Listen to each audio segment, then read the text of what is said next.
friends, welcome back to Nessa's Nook. Today I'm going to go ahead and make a batch of, my mom used to make oxtail noodles, but I realized as an adult I do not like oxtail. I do not have a gallbladder and I do not like the extra grease that comes with the oxtails. So what I do is I just make mine with just beef.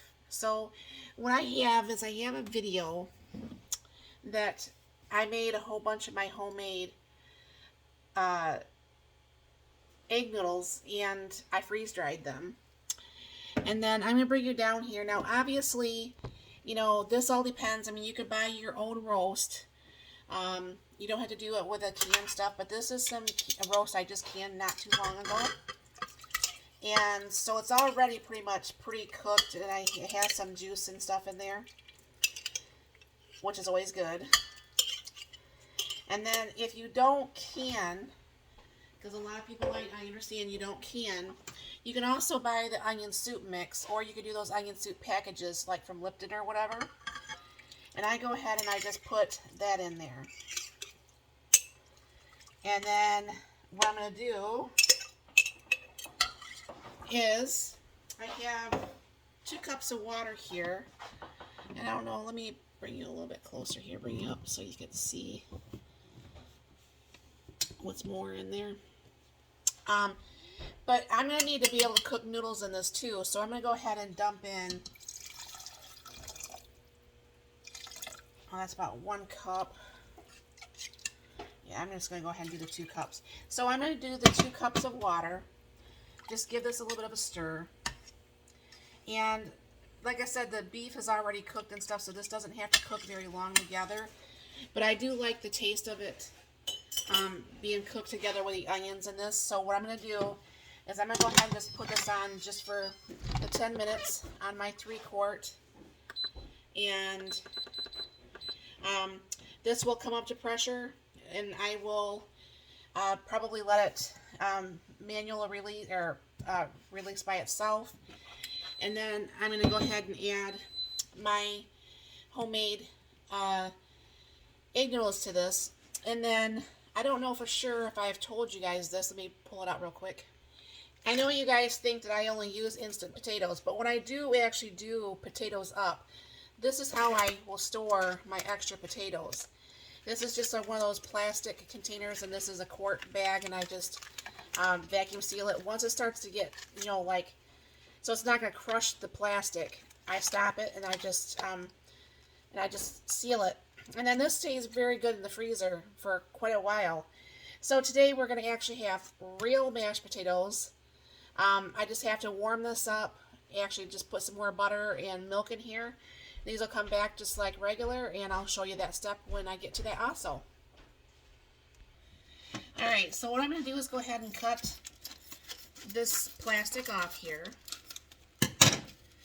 And go ahead and take the container out. And like I said, this is just regular mashed potatoes that's already been cooked and already had the milk and everything put in there. And I did buy some of this from the dollar store. Everybody keeps talking about this, and my husband said it does taste okay.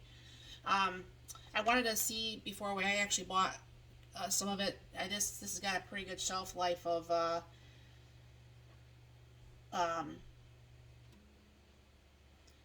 well, this actually expires in October of this year, which is not very long of a shelf life, I guess. But I'm going to go ahead and throw a little bit of milk in there. I'm going to go ahead and break this up. I'm probably going to have to add more milk. I don't know.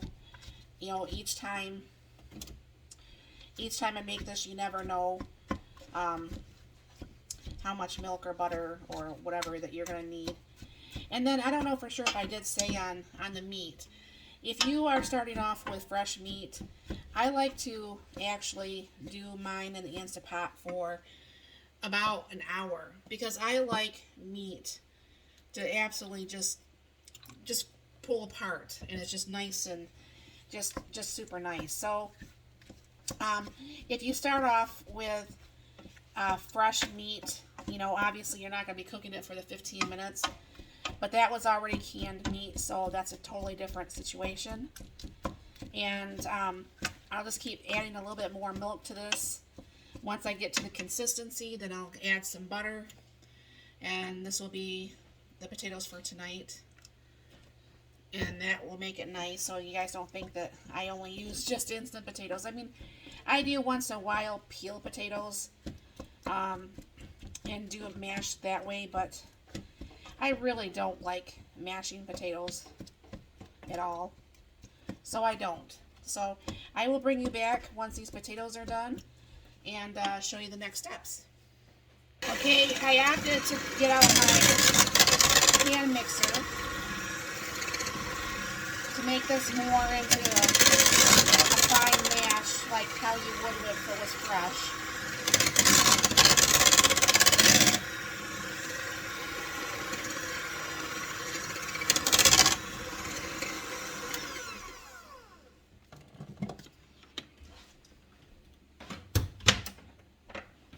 And as you can see, I mean, this looks like brand new fresh mashed potatoes without all the work.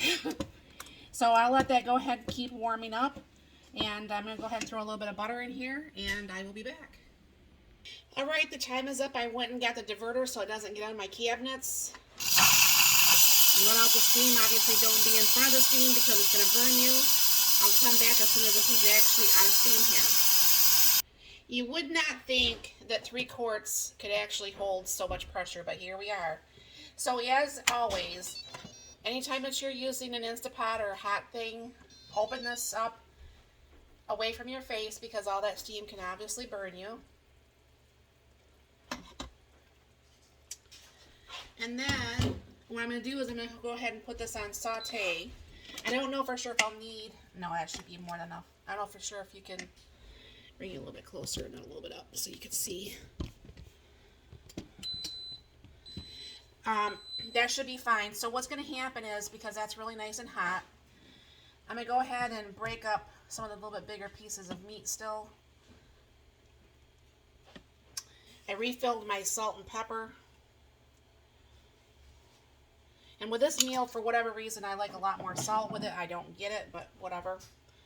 We'll add a little bit of pepper.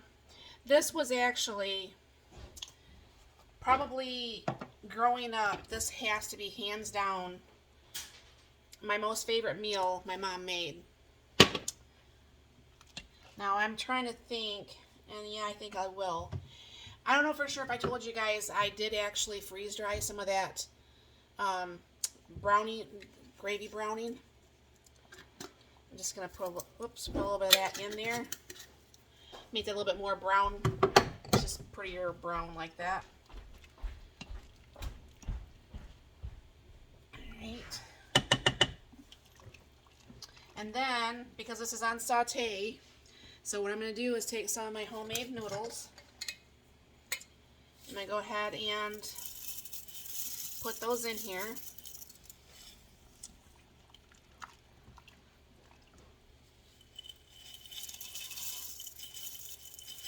And obviously, with my brother-in-law's coming over tomorrow, my one brother-in-law likes pretty much almost everything I cook, so if there's anything left over, I am almost positive I'll be going home with him, and he'll be eating it on a different day. So I wonder if I should put just a little bit more noodles. I think I will. I was having a hard time today. If you do freeze dry or put things in a Mylar bag and you have one of those the chamber vacs, don't write in the middle where they want you to, because you can't see what's what's in the bag. So I was looking for some more of those homemade noodles because I know I had made a whole big batch, and I was trying to find some celery to refill up my half-gallon container, and I had to go through quite a few boxes just to find the stuff because I couldn't read what was actually in the Mylar. That's another reason why I like it in the half-gallon containers. But anyways, I'm going to go ahead and let this cook for a few minutes, and I'll bring you back. Alright, friends. So here it is the final of what that looks like. The pasta's done. And I'll bring you over to the island and scoop this up. Alright, so here's the potatoes. I'm just going to do up one plate and then I can show you here. Here's the potatoes. And here is the beef and noodles. Like I said, this was the thing I liked best of what my mom made. She made her noodles homemade too, as you can see. And I mean, that's one memory I have of my mom. Usually it was on like a Sunday. She usually made it. She was a housewife for the most of the part until we got older. But I remember her rolling that out, and it stayed rolled out most of the day. And then she'd break out the pressure. Well, the pressure cooker was going, and it was just, oh, don't walk around, don't jump around, you know. So it always scared me.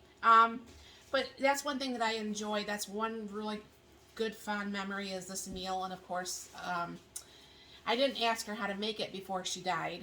Which, if there is any recipe that anybody that you love makes, please ask them, and even better, record them actually giving you the recipe, because it'd be great to get their mouth saying it of your favorite recipe that they happen to make. And then you have it forever, pretty much, and that will mean something more. But my question is to you guys today, since this is all bringing me back and, you know, little memories here. What is it that is one of your favorite meals that your mom or your grandma or sisters or dad or whoever made you? I'm very curious. I mean, like I said, this is probably hands down my favorite that she made of the meals that we had as I had growing up. But this is probably the number one. I don't know what some of the other ones would be right off the bat, but this is definitely one of my favorite meals. So thank you very much for stopping by. I hope you have a very blessed and wonderful day.